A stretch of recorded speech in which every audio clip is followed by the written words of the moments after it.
Vamos receber agora no nosso programa o Jaime Pontes, o senhor Jaime Pontes, que ele é o pai do Fabinho Fontes, não é?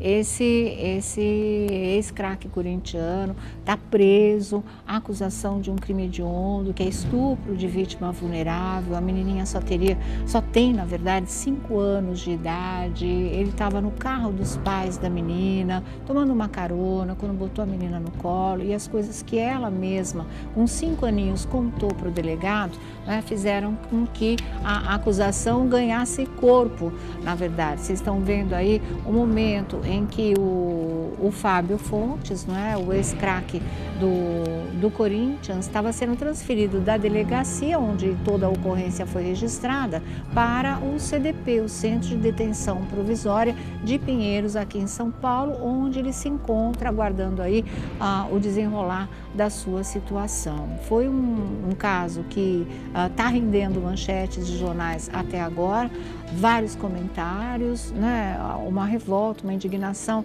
da opinião pública em relação a esse tipo de coisa. Afinal, se já fosse uma adulta, a reação já seria terrível mesmo, de indignação. Imagina sendo uma garotinha de apenas 5 anos de idade. Quando ele conversou com o nosso repórter Rafael Ilha, ele negou tremendamente essa história. Ele disse que não, que estavam armando para cima dele. Ele disse assim, quando o Rafael falou, mas não é estranho tudo isso? Ele falou, estranho é o que estão fazendo comigo. Em outras entrevistas, ele disse que jamais faria isso com uma menina, mas porque dos 4 filhos, 2 são meninas, uma de 15, outra de 17 anos de idade, os filhos que ele tem. Enfim, mas a acusação é pesada mesmo. O depoimento dela convenceu as autoridades que ali quem estava dizendo a verdade seriam os pais e a própria menina, e ficou instalado o drama. A menina encaminhada para um tratamento psicológico, o Fabinho atrás das grades e a família dele também passando por momentos difíceis, delicados, e uma dor profunda, como esse pai, que é o pai do Fabinho, que hoje está aqui ao nosso lado, para falar do lado dele dessa história. É o Jaime Fontes aqui com a gente, vai conversar comigo, com o Haroldo,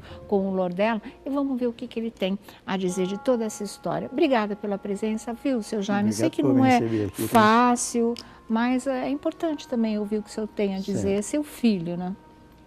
Como é que o senhor recebeu essa notícia? Quando é que o senhor soube de toda essa história? O senhor foi avisado logo o que aconteceu? Soube pela televisão? Como é que foi esse impacto? Eu soube à noite, me ligaram. Uhum. Você é caminhoneiro, né? Estava viajando Sou. por aí? Eu fico triste, não só pelo lado dele, mas pelo lado da família. Da menininha também? Da menininha, certo? Uhum. Mas não posso concordar com isso. O senhor não acredita que ele tenha feito isso? E aqui não estou falando como pai, não. A minha índole não me permite que, por exemplo, um cara pode ser filho, pode ser irmã, pode ser neta, faça uma coisa errada na minha frente e eu achar que ela está certa. Eu estou falando pelo que eu conheço dele. Não concordar, só que provar. Se até não provar, não tem como concordar com isso. A menininha disse, o senhor não acredita no que ela falou também? 5 aninhos, ela descreveu coisas que ela normalmente não saberia, só se ela tivesse passado por isso. Como é que o seu coração vê isso? Eu aí já não posso nem opinar muito, porque é apenas uma criança de 5 anos de idade. Eu não sei se passou no interior do carro, como isso aconteceu, e se ela foi induzida a falar, certo? Não estou dizendo que isso foi. Entendi, mas entendi. Estou falando se ela foi induzida a falar ou não, porque qualquer criancinha, se alguém pede para ela falar uma coisa, ela fala.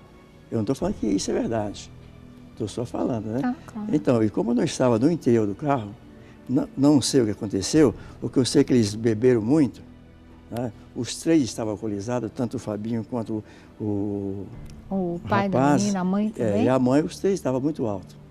Porque eu estive lá no dia da festa até às 8 horas da noite. Você estava lá, então, eu estava nesse lá. dia?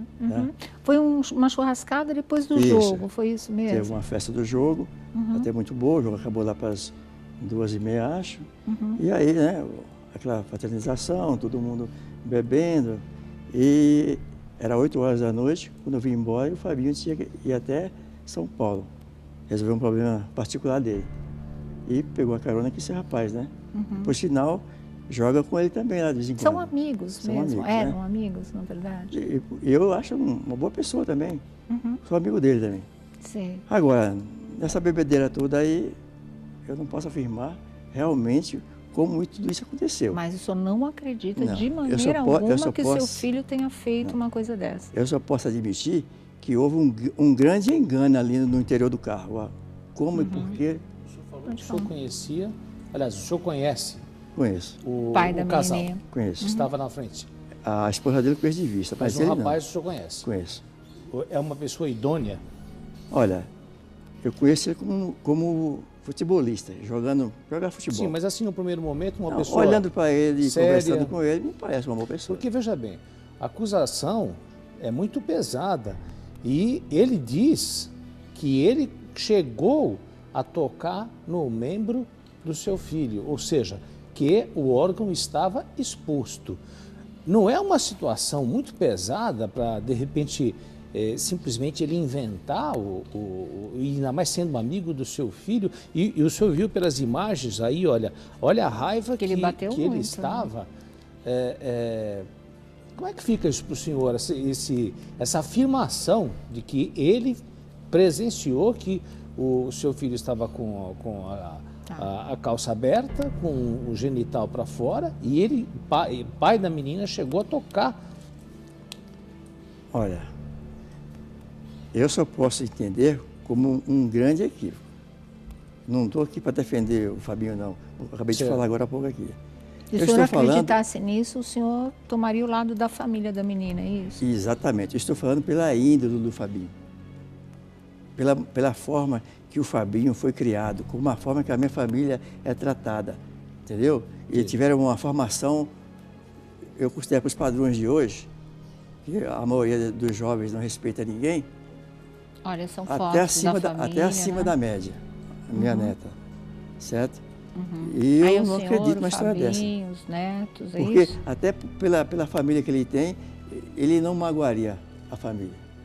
Ele é bem casado, o seu Jaime? Já teve 2 esposas, né? Não sei, mas ele sempre foi um marido legal, um pai, um bom pai também. Nunca não se constatou nada, não se desconfiou de nada no comportamento dele em relação a criança nenhuma, nem aos próprios filhos. Não, é muito gente boa, gente boa, gente boa. Eu moro na cidade pequena, onde todo mundo conhece as pessoas pelo nome e pela assinatura do cara, certo? E eu peço até, se tiver a imprensa do seu programa, de outro programa, que vá até onde eu moro, ou aqui em São Paulo mesmo, vou até citar 3 lugares onde eu morei, Caeiras, E o senhor sabia que ele foi Sim. seduzido? Itaquera. Peraí. Ele falou que foi seduzido na infância. O senhor sabia disso? Isso daqui a E por quem? pouquinho. Daqui a pouquinho isso é importante que seja dito realmente. Tem uma colocação importante, seu Jaime, porque o que chegou na imprensa é que eles estavam dando a carona para o seu filho. Em determinado momento, a esposa olhou para trás e viu essa situação constrangedora. Ela cutuca o marido, ela não teve na hora coragem de tomar uma providência.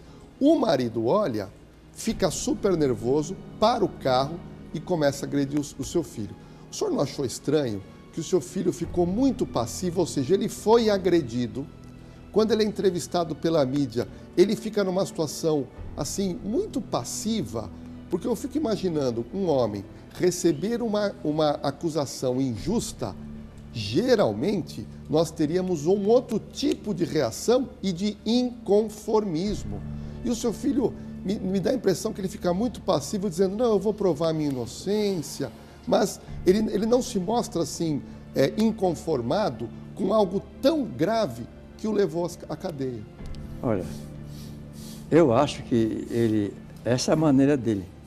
É da maneira que ele foi educado, da maneira que ele foi formado. Ele não foi formado para brigar, por exemplo. Pode ver que dá para se entender que o cara agrediu ele e ele não reagiu. Ele não foi educado para brigar, não sabe brigar. É educado demais para isso. É a maneira dele falar dessa forma. O senhor não acha que a bebida em excesso, vamos supor que ele bebeu em excesso, e por causa da bebida poderia ter acontecido isso? O senhor acha possível isso? Olha, se falar em excesso, os 3 estavam bebendo do mesmo jeito. tanto a esposa como o rapaz lá. Eles começou cedo, não foi agora, não foi como eu te falei. E já era, e quando ele saiu de lá, pelo que eu sei, já era 11 horas da noite. Certo. Mas olhando pelo lado psicofarmacológico, você tem razão, Lordelo. Se existe alguma coisa ali que está fronteiriça no seu filho, em termos de comportamento, de uma parafilia, parafilia significa uma perturbação sexual. Se isso está em conjunto com o álcool, isso vem à tona, serve de gatilho. Mas não é a primeira vez que ele deve ter bebido muito na vida também. Poderia ter aparecido antes, ou isso aparece em qualquer momento? Sim, mas sei acontece o seguinte, né? Eu volto a repetir, peço desculpas ao senhor, que o senhor é pai, mas esse é um fato que nós estamos sabendo. Isso pode ter ocorrido, vamos supor, se tudo vier a se confirmar, isso pode ter ocorrido outras vezes, como também sim, não é nenhuma notícia sensacionalista. Muitas pessoas que têm esse comportamento passaram por isso também na infância. Então, e às vezes também acontece aquilo que já comentamos, a pessoa às vezes sofre de um transtorno compulsivo. Esse transtorno compulsivo pode ser por sexo, pode ser por compras, pode ser por uma série de coisas, certo, em que a pessoa se sente perturbada. E sobre o efeito do álcool, isso fica assim muito mais evidenciado e parte para a prática. Entendi. Né? A diferença é que é o seguinte, que quando é um transtorno compulsivo, a pessoa se sente perturbada pela Culpada, ideia, né? E o álcool faz com que isso fique mais facilmente indo para a prática. E isso também me faz um link com a primeira declaração que ele deu, dizendo que ele estava arrependido do que ele tinha feito. Certo. Vamos por partes, então. A gente, antes do Haroldo fazer a pergunta que eu considero importante, eu queria abrir um espaço bom para ela, que é a história de que ele já teria sofrido um assédio sexual na infância, um abuso sexual na infância. O delegado disse que ele insinuou alguma coisa por aí. O senhor tinha parado numa questão importante, que era assim, pergunte pelo menos em 3 lugares onde eu já morei. O senhor tinha citado só Caieiras. Quais são os outros 2? Olha, eu acho que eu estou em rede nacional, né? Sim. Então, eu não ia dar minha cara para bater aqui à toa. Lógico. Então, eu faço que qualquer órgão aí de imprensa vá até Caieiras, onde eu tenho muito conhecimento, bairro de Itaquera, onde já morei, e o Fabinho cresceu parte da infância dele ali, e é onde eu moro, onde todo mundo conhece as pessoas lá, assim, perguntou onde mora alguém conhece, certo? Para ver como que é o Fabinho, como que é o comportamento do Fabinho. Depois, vocês podem me chamar aqui, que eu volto no programa. Se tiver alguma coisa contra o Fábio, ou alguma coisa que desabone o Fábio, de alguma forma. Quanto a história do rapaz abuso ali, sexual. Pelo contrário, o Fabinho nunca sofreu abuso sexual coisa nenhuma. O Fabinho jogou ao Corinthians dos 10 anos. Mas ele falou. Ele teria dito isso, seu Jaime, em relação a justamente quando ele foi dos juniores do Corinthians, né? Que na época de 10 anos, por aí, quando ele começou, ele teria sofrido esse abuso, que é uma coisa até que não é tão difícil de acontecer entre garotinhos e profissionais, quando se começa a jogar. Me dá o direito de resposta. Claro. O Fábio chegou ao Corinthians aos 10 anos. E eu acompanhei passo a passo da carreira do Fábio desde os 10 anos de idade. Não é só acompanhar no dia que tem jogo, não. É acompanhar treinamento, dia a dia. E as pessoas que trabalhavam na época no Corinthians eram pessoas, gente da melhor qualidade, gente de alto nível. Isso até ofende a instituição Corinthians.